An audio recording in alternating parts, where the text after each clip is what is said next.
होइन जानै पर्छ हो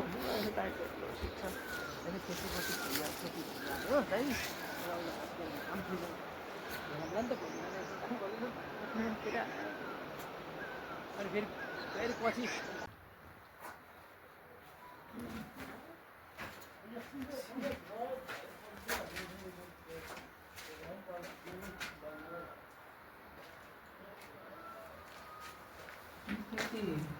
काठहरू चाहिँ कति नै हिँड्दो रहेछ यस्तो हुँदा नि आउँछ नि काठहरू नै हेर्नु कति केही भएन काठहरू के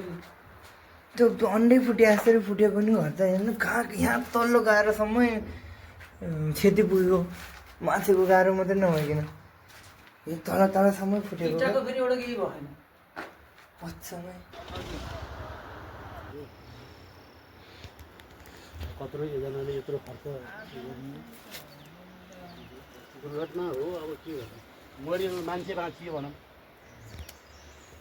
जेसीबीका स्टाफ प्लस म बाँचेँ म यहीँ थिएँ यो बगेर आउँदा पनि